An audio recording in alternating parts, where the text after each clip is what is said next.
están? Nos da mucho gusto darles la bienvenida nuevamente a Aprende en Casa 3. Y el día de hoy nos acompaña la maestra Gaby Rivas para su sesión de lengua materna español. Bienvenida. Muchas gracias, María. Como siempre, es un gusto poder saludarlos, niñas, niños, y sobre todo darle continuidad a la creación de nuestro cuento de misterio y de terror. Espero que estén tan emocionadas como nosotras para dar continuidad a esta práctica social.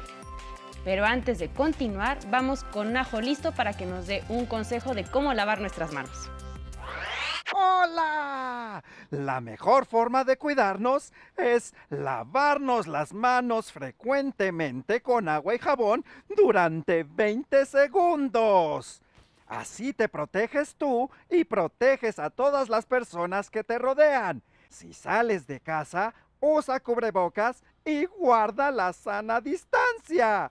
¿Listas? ¿Listos? ¡Muy bien! ¡Vamos a ver el siguiente video! Buenas prácticas para seguir adelante. Como todos sabemos, el COVID-19 es un virus que se contagia muy fácilmente entre las personas.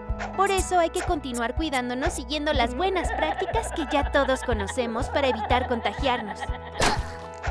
Utiliza cubrebocas. No salgas de casa y si tienes que hacerlo, recuerda que es obligatorio utilizarlo. Mantén la sana distancia. Lávate las manos muy seguido con agua y jabón por lo menos durante 20 segundos. O aplica desinfectante a base de agua y alcohol. Desinfecta las superficies y los objetos que más utilizas. También las cosas que compres en la tienda o el supermercado. Sigamos luchando juntos contra este virus, cuidándonos los unos a los otros. Y ahora sí, ya con nuestras manos limpias, ¿qué vamos a hacer el día de hoy, Gaby? Pues el día de hoy vamos a dar continuidad a nuestra práctica social número 5, como ya lo habíamos mencionado, y vamos a seguir escribiendo nuestros cuentos de misterio y de terror. Y ustedes seguramente se han dado cuenta que a lo largo de esta semana, pues hemos estado practicando con esta redacción de cuentos. Sin embargo, no hay que olvidar que en sesiones pasadas ya fuimos identificando algunas de las características de los cuentos de misterio y de terror. Y seguramente recordarán que una de ellas es la tensión. También tenemos que tener en cuenta los escenarios o lugares tenebrosos en donde por lo regular tienen lugar estos relatos. Hablamos también de los personajes. De hecho, hicimos un recorrido para identificar todos los elementos que podemos también incorporar a nuestro cuento, elementos psicológicos para nuestro protagonista, antagonista. También revisamos algunos criterios que nos presentan en nuestro libro de español de 6º grado y exploramos la voz narrativa, así como la redacción en primera y tercera persona. Con todo ello, puedo asegurarles que ya están listos para escribir su cuento. Y no cualquier cuento, Gaby. Un tipo de relato en donde se debe cuidar mucho el impacto que tiene en el lector la descripción de los personajes y los escenarios. Es decir, cómo definimos a los personajes de manera física y también perfilamos su comportamiento y cómo elegimos los verbos, adjetivos y adverbios necesarios para producir una atmósfera que realmente provoque miedo o tensión sobre un acontecimiento que estamos narrando. Además, descubrimos que el ambiente cambia si narramos en primera persona o en tercera persona. Ese ejercicio cómo me gustó. A mí también, María, y creo que realmente es muy productivo. Pero lo más fascinante para mí es que al escribir vamos a ir descubriendo las diferentes técnicas que emplean los escritores para producir en el lector tantas emociones vinculadas con el temor o el miedo. Y saben, la mejor manera de descubrir estas técnicas y obtener referentes lo podemos hacer leyendo. Leer es la mejor escuela sin duda alguna. Y lo mejor de todo es que hay mucha literatura de misterio y terror. Hay una gran cantidad de cuentos y también novelas, e incluso, si son de tu agrado, también cómics. Y así podemos conocer a varios autores importantísimos de la literatura universal y también local. Imagínate leer a los clásicos como Edgar Allan Poe o Lovecraft, a Bram Stoker o a la increíble Mary Shelley. O también conocer los relatos de misterio que se cuentan en muchas comunidades, como fue el ejemplo de La Rumorosa. Tienes toda la razón, Gaby. A veces me gustaría entrevistar a estos autores tan importantes para conocer en qué pensaban, o cómo le hicieron para construir sus narraciones. Y creo que me hubiera encantado escuchar a algunos de estos escritores tan importantes. Imagínate lo que nos hubieran contado sobre su propio proceso creativo. Pues hoy es el día, María. Nos vamos a centrar precisamente en ese proceso creativo. Y seguramente los niños y niñas en casa que ya son de 6º grado cuentan con muchas habilidades y también hemos hecho muchos ejercicios de escritura. Entonces hoy vamos a poner en práctica todo lo aprendido en nuestro cuento de misterio o terror. Seguramente ya han definido varias cosas como la trama. Y la trama es lo que va a pasar. Y si no lo han hecho, pues este es el momento. Vamos a comenzar en esta sesión para que ustedes lo vayan perfilando, tengan a sus personajes, protagonista, antagonista, así como el que les presentamos la sesión anterior, Pedro Machetes. Y hoy vamos a hacer varias cosas. Vamos a tener la oportunidad de escribir algunos párrafos que tomen en consideración el uso de conectores o nexos para crear suspenso. Vamos también a utilizar la metáfora y el símil en nuestras narraciones y daremos pautas para que puedan revisar sus cuentos y decidir en dónde lo podrán presentar. Pues sí que son varias cosas las que haremos hoy y más vale que empecemos, ¿no crees, Gaby? Por cierto, ¿qué materiales vamos a utilizar el día de hoy? Vamos a necesitar nuestro libro de texto de español de 6º grado, nuestro cuaderno, pues algunas hojas para escribir, lápiz y goma. Y también vamos a iniciar con nuestra lectura acostumbrada, que en esta ocasión va a ser con una invitada que tenemos y que se llama Valentina Barrios. Ella nos va a regalar la lectura del cuento de Los duendes de la milpa. Y esperemos que lo disfruten tanto como lo vamos a hacer María y yo. Los duendes en la milpa. Mi hermano Hilario y yo aún éramos niños. Nuestro padre estaba ausente y tuvimos que ir a cuidar la milpa. Hicimos una casita de varas para pasar la noche. Encendimos una fogata y nos sentamos a observar las estrellas. El monte era una mancha gigante y oscura. Después, un grupo de nubes grises se detuvo cubriendo la luna. El momento fue tan fuera de lo normal que hicimos silencio. De pronto mi hermano dijo: ¡Mira, en el monte! Ambos vimos aparecer pequeñas lucecitas que parecían caminar hacia nosotros. Venían bajando el monte como si fueran velas en una rápida procesión. ¡Son duendes!, dije espantada. Mi hermano me tapó la boca llamándome a silencio y escuchamos que una voz decía: ¡Qué hermosa flor tienen esos niños! Ambos volteamos a la fogata. ¿Trajiste el tabaco?, dijo Hilario. Antes de poder responderle, Hilario ya estaba desesperado buscando en los morrales el tabaco. El tabaco ahuyenta a los duendes y esa noche lo comprobamos. Las luces desaparecieron del monte y la voz del duende no se volvió a escuchar.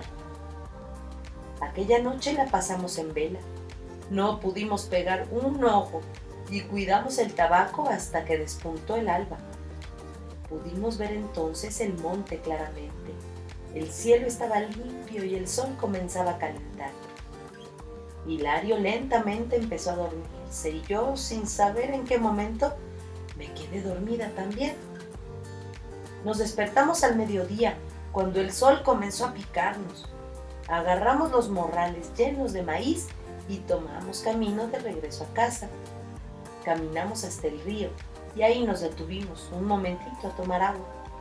Fue cuando detrás de nosotros aparecieron dos hombres y nos preguntaron: ¿pesan mucho esos morrales? Sí, dijo Hilario. Nosotros vamos para allá también. Si quieren les ayudamos con los morrales. Aceptamos contentos y caminamos detrás de los dos hombres. El camino ya no era un camino real. La pequeña brecha para una persona que acostumbrábamos ahora era un camino amplio. Nos sentíamos muy a gusto e incluso el aroma de las flores era intenso y agradable. Pasamos por un arroyo azul como el cielo y de pronto caí. Me sostuve con las manos y al ver mis brazos vi que los tenía todos arañados. El hermoso camino había desaparecido. Hilario tenía rota la camisa igual que yo y estaba golpeado y sucio, arañado por la maleza. Estábamos perdidos en medio del monte. No había camino y los morrales con maíz no estaban. Habían sido los duendes. Olvidamos el tabaco en la milpa y nos alcanzaron. Habían sido ellos quienes nos perdieron, disfrazando el camino. Gritamos mucho rato para encontrar a alguien, hasta que un señor nos escuchó y gritó también para encontrarnos. Él nos guió hasta el río donde hacía más de 3 horas nos habían hallado los duendes. Al llegar, nuestros morrales con maíz estaban ahí. El señor se despidió de nosotros. Nos regaló un poco de tabaco y, maltrechos como estábamos, continuamos camino. Media hora después, Hilario comenzó a buscar en su morral y pálido me dijo: «Se me cayó el tabaco». Qué sorprendente historia. Y qué suerte tuvieron esos niños. Y qué final, la verdad, yo no quisiera estar en sus zapatos. Y me gustó mucho porque describe lugares que son conocidos o cercanos a los espacios en donde viven muchos niños y niñas que quizá ahora nos estén viendo. Así es, María. Y la voz de la narradora indudablemente sirvió para crear también un ambiente de tensión mientras escuchábamos la historia. Y seleccioné este texto justo porque es una historia que tiene lugar pues en un contexto rural. Así que no importa dónde nos encontremos, siempre podemos tomar cosas del entorno y crear historias tenebrosas.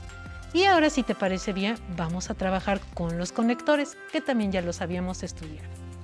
Y pues vamos a escribir, y cuando escribimos ficción es muy importante utilizar los verbos de manera ingeniosa y cuidadosa. Hay que ser congruente con los tiempos de los verbos. ¿Se acuerdan que platicamos sobre el uso también de los adverbios y los verbos en pretérito y copretérito? Como por ejemplo en esta frase de la abuela gritó angustiadamente al ver lo que quedaba de su casa. O si lo hacemos en copretérito, la abuela gritaba angustiadamente al ver lo que quedaba de su casa. Como se pueden dar cuenta, aquí el verbo es gritar y se transforma en gritó cuando lo usamos en pretérito simple, y va a tener la transformación a gritaba cuando lo utilizamos en copretérito. Así podemos seguir trabajando con los verbos, pero fíjense bien cuando relatamos una historia, porque también podemos describir acciones que suceden al mismo tiempo. Es decir, estas acciones pues se realizan y por un lado y por otro pues también está ocurriendo otra cosa. Para ello vamos a tener verbos que van a ser de mucha utilidad, pero también nuestros conectores y nuestros adverbios. De lo que acabamos de escuchar, de este cuento y de lo que hemos visto, María, ¿se te ocurre algún ejemplo? Bueno, a ver, estoy pensando. Bueno, si pensara en la historia de estos niños, podría ser la siguiente. Los niños colocaban tabaco mientras los duendes los vigilaban. Muy bien. Tu ejemplo muestra 2 acciones que se hacen de manera simultánea. En cambio, si yo digo algo como los niños colocaron tabaco en la fogata, luego se durmieron, ya no estamos hablando de una acción simultánea, sino de una acción continua. Aquí lo que pasa es que las acciones van a suceder una detrás de la otra. Fíjense muy bien en el uso de los verbos en pasado, porque a veces se combina el copretérito como, por ejemplo, en colocaban, y el pretérito simple, que vendría a ser colocaron. Y a veces ambos están en pretérito simple, a veces ambos aparecen en copretérito. Y ahora quiero que vean en la pantalla las siguientes oraciones, para que las analicen, y vamos a pedirle a María que nos ayude a leerlas. Y ustedes en casa también pongan mucha atención. Por supuesto que sí. La primera dice: los niños colocaban tabaco mientras los duendes los vigilaban. Los niños colocaban tabaco al tiempo que los duendes los estaban vigilando.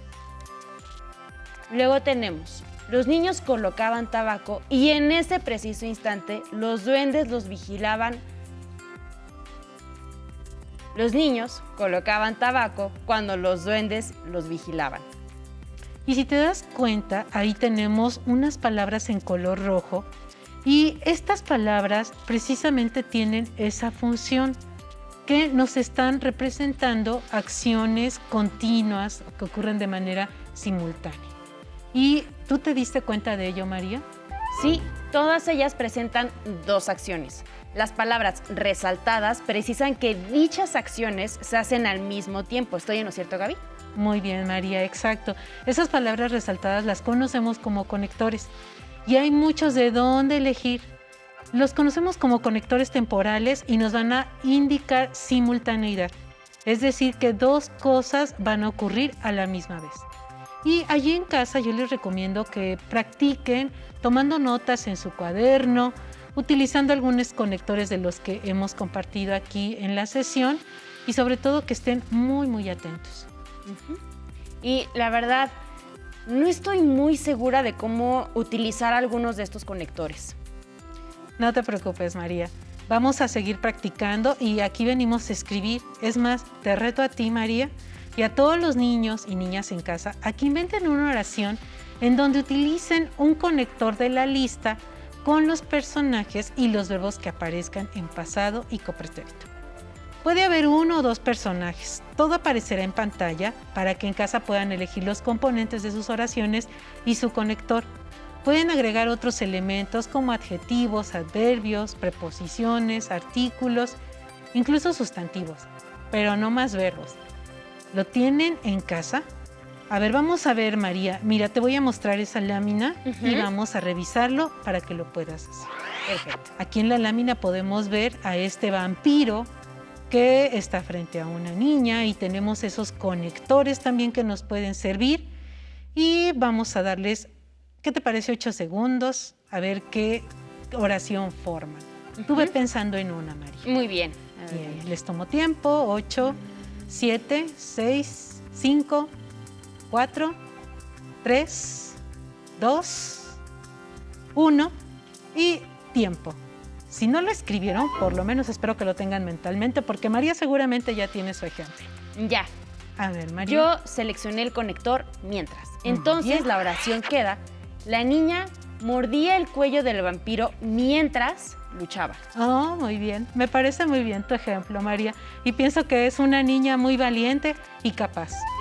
Ahora vamos a ver otro tipo de conectores. Estos los ocupamos en oraciones que indican la sucesión o continuación de acciones, como cuando vimos el ejemplo de los niños colocaron tabaco en la fogata y luego se durmieron. Ahí la palabra luego es un adverbio de tiempo y tiene la función de conector, pues indica que algo más pasará, que sigue otra acción. Y vamos a proyectar una lista de estos conectores, que por cierto también son temporales. Pon mucha atención. Vamos a ver los ejemplos también en nuestro libro de las páginas 71 y 72.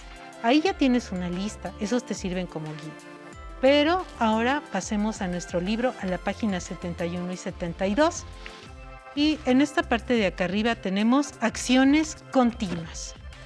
Y dice: Román escuchaba voces, pero no había nadie. Era entrada la tarde y todo estaba en aparente silencio. Después, cuando había anochecido, Rebeca, su hermana más pequeña, empezó a llorar, pues su muñeca Lina había desaparecido de su cama.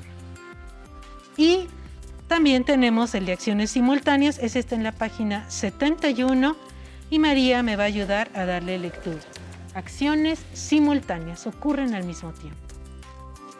Román escuchaba las voces, pero no había nadie. Mientras, Rebeca, su hermana más pequeña, buscaba a su muñeca que había desaparecido de la cama. Y aquí con estos ejemplos ustedes se habrán dado cuenta que ambos pertenecen a un relato de misterio y horror y que podemos identificar los conectores correspondientes y tenemos las palabras mientras y también después. Uy, creo que sería una gran idea que nuestros alumnos en casa aprovechen este juego de escribir párrafos como estos y así ir familiarizándonos con el uso de estos adverbios tan curiosos que llamamos conectores. Así es, María. Y también llegó el turno para otro tema igual de importante e interesante. Uno de los recursos que tenemos que contemplar al escribir historias de terror es el uso de metáforas, y seguramente esta palabra te suena. También de símiles, que se trata de figuras retóricas que pueden utilizarse para enriquecer las descripciones que integremos a nuestra narración. Vamos a revisar el libro de texto para conocer cómo funcionan, y estos los tenemos en una lámina también, pero también los tenemos en nuestro libro de texto en la página 70. Y nos dice con símil. Dice, de pronto, en medio de una calle desolada, un hombre con ojos como hogueras y manos parecidas a las de un esqueleto le tocó el hombro. Ese es uno de nuestros ejemplos. Y el de metáfora, ¿me ayudas a leerlo, María? Por supuesto. De pronto, en medio de una calle desolada, un hombre, con mirada de fuego y manos de hielo, le tocó el hombro. Y como pudieron observar los textos y las descripciones que hacemos sobre nuestros personajes o escenarios, se fortalecen si incorporamos estas figuras retóricas, símil y metáfora. La descripción de la metáfora la encontramos en el texto que leímos y es una figura literaria en la que se atribuyen características físicas propias de una cosa a otra sin mencionarla explícitamente. Como cuando dice con mirada de fuego y manos de hielo, que corresponden a ojos rojos y manos frías. Y el símil, yo por ahí leí que también es un recurso literario que utilizamos para comparar o manifestar semejanzas entre dos cosas, como por ejemplo ojos como hogueras y manos parecidas a las de un esqueleto. ¿Qué podemos hacer, maestra Gaby? Bueno, pues vamos a ir paso por paso. ¿Y qué les parece si al hacer una descripción de un personaje le incorporamos una metáfora o un símil? Eso es básico para practicar. Perfecto. ¿Y qué hacemos? Pues mira, María, si te parece, vamos a tomar nota en el pizarrón de la descripción de lo que vas a ver en la pantalla. Aquí aparece un personaje y vamos a tomar nota de algún rasgo o característica del mismo y vamos a después hacer una descripción utilizando el símil o la metáfora. Y esto nos va a servir bastante. En casa también intenten hacerlo. No les dé miedo hacer metáforas. Imaginen a qué cosas se parecen a aquello que describen. Por ejemplo, el tambor de su pecho puede ser el corazón, o la nieve de sus cabellos por las canas. En fin, hay muchas posibilidades y nunca hay una manera correcta. Lo único es dejar que vuele la imaginación. Vivimos en un mundo de metáforas. ¿Y estás lista, María? Vamos a empezar. Vamos. Sí. Si quieres yo te dicto, Gaby, y tú escribes. Porque yo estoy pensando, por ejemplo, en una frase, una oración como de repente.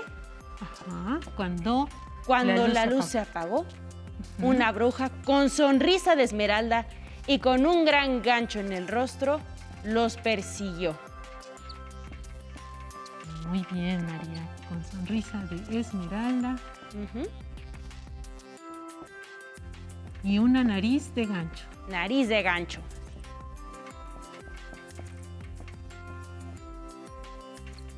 ¿Los persiguió? Ajá. Detrás de ellos, corriendo así. Bien, aquí tenemos nuestro verbo en pretérito, pero también quiero pensar que esa sonrisa de esmeralda se refiere a unos dientes verdes y una nariz de gancho, pues me la imagino como una nariz curveada. Y aquí estamos utilizando el símil. Y pues tú también lo puedes hacer en casa con algún otro personaje. Esas palabras pueden darle precisamente esas características tenebrosas y también de tensión a tu cuento de terror. Exacto, pues espero que en casa practiquen lo que vimos en esta sesión y que en verdad no dejen de hacer estos ejercicios que son, pues la verdad, muy divertidos y que les van a servir toda la vida. Maestra Gaby, como siempre, muchas gracias. Al contrario, María. La clase de hoy terminó y estamos seguros que cada vez tienen más fortalezas para escribir textos de misterio y terror. Los esperamos la próxima semana en una emisión más de Lengua Materna Español para sexto grado de primaria. Hasta pronto. Si te es posible, consulta otros libros y comenta el tema del día de hoy con tu familia. Por hoy hemos terminado con Este cuento sí que da miedo, de Lengua Materna Español de sexto grado. Y espero lo hayan disfrutado tanto como la maestra Gaby y yo. Agradecemos a todas las maestras y maestros que estuvieron el día de hoy con nosotros. Nos vemos hasta la próxima. Pero antes, a movernos un poco.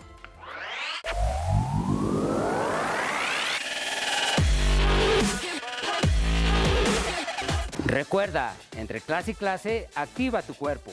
Ok, vamos a tomar un palo, lo que vamos a trabajar es brazo, abrimos nuestro compás a la altura de los hombros, tomamos nuestro palo y vamos a hacer una flexión de brazo a 90 grados y extendemos, flexionamos y extendemos.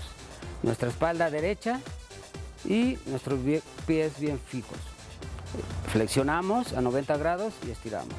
Flexionamos, estiramos. Recuerda respirar, expirar. ¿Ok? ¿Entendido? ¿Alguna duda? ¿Nada? Ok, perfecto. Extendemos, flexionamos, extendemos, flexionamos. 3 más, Yair. 90 grados, bien. Espalda derecha. Respiramos. 2 más. 1, 2. Bien hecho. Descansamos, respiramos. Respiramos, exhalamos. Flexionamos y estiramos. Estiramos perfectamente bien los brazos. 3 más. Estira bien los brazos. Vamos a trabajar hombro. Tomamos nuestro palo, lo agarramos a la anchura de nuestros hombros y vamos a hacer extensión a la altura del hombro. Extendemos perfectamente los brazos, bajamos, respiramos, espalda derecha, bajamos. Que no rebase el palo la altura de nuestra barbilla. ¿Sí? Muy bien. Ahí está bien, perfecto. Elevamos brazos, 1, espalda derecha, respiramos, estiramos bien los brazos, bien, espalda derecha, 3 más, 1 más, muy bien, descansamos, respiramos y hacemos la elevación extendiendo los brazos. Espalda derecha, muy bien. Recuerda, al terminar la activación, no olvides la protección.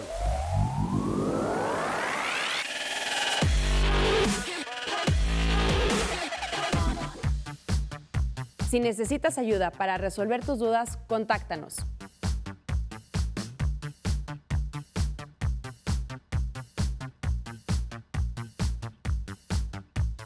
Para solicitar apoyo pedagógico, comunícate con maestras y maestros de lunes a viernes de 8 a 20 horas al teléfono 5541 72 04 13 con 100 líneas.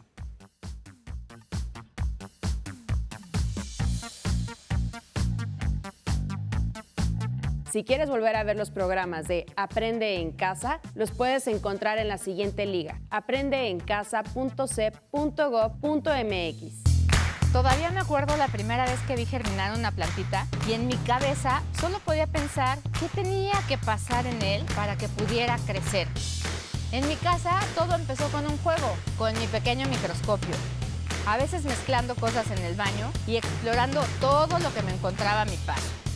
En mi familia no era tan común que alguna mujer estudiara profesionalmente alguna ciencia y nunca faltó el familiar que me dijera: ¿por qué estudias eso? Nadie se va a querer casar contigo. Decidí estudiar ingeniería bioquímica porque me ayudó a entender cómo funcionaban los seres vivos, pero también empezó mi camino para descubrir soluciones que nadie más había encontrado. Hace unos años, innovamos en el mundo de la nanotecnología, creando una nueva molécula capaz de matar virus, ayudando a acabar con una crisis de ébola. La vida te va a poner miles de retos. Está en ti seguir tus sueños, innovar y crear esperanzas y, sobre todo, dejar tu nombre marcado en la historia.